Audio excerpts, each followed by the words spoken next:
নবীজির গরিব সাহাবীরা একদিন এসে নবীজির কাছে অভিযোগ করছে, ইয়া রাসূলুল্লাহ, আমরা তো পিছিয়ে গেলাম।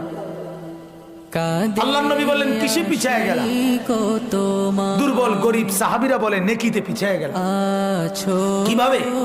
বলছে, ইয়া রাসূলুল্লাহ, আমাদের সাথে যে ধনী সাহাবী, যাদের সম্পদ বেশি, তারা অন্যান্য বন্দিগী তো আমাদের সমানই করে, আমরাও তাদের সমান করি, কিন্তু দান সদকার ক্ষেত্রে তারা তো বেশি কইরা আমাদের চাইতে আগায় যাইতেছে।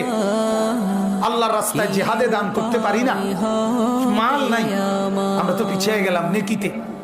ওরাও নামাজ পড়ে, আমরাও পড়ি, ওরাও রোজা রাখে, আমরাও রোজা রাখি, কিন্তু আমরা তো যাকাত দিতে পারি না, আমরা তো দান সদকা করতে পারি।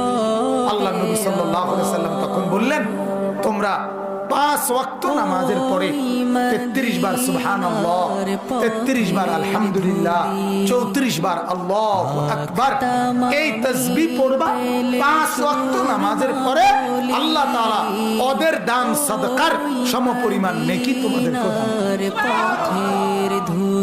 ওরা দান করে নিবে, তোমরা তাসবিহ পড়ে নিবে। এই কয়দিন পরে নবীজি জিজ্ঞাসা করলেন, এখন আর কোনো অসুবিধা নাই তো? সমান সমান তো করে দিলাম, কথা বুঝেন নাই? সমান করে দিছে না? ওরা বলছি, ইয়া রাসূলুল্লাহ, এখনো সমস্যা আছে, একটা নতুন সমস্যা তৈরি হয়েছে। বলছে, কি সমস্যা হইলো এখন আবার? এখন আমরা থেকে শূন্য শূন্য এই তাসবিহ গুলা হেরাও পড়ে, কি উপায় হবে? এখন কি করে? আল্লাহ নবী সাল্লাল্লাহু আলাইহি সাল্লাম তখন যে আমলটা করছে, মানে যে আচরণটা তখন নবীজি যে করছে, এটাই এখন আপনারা করলেন।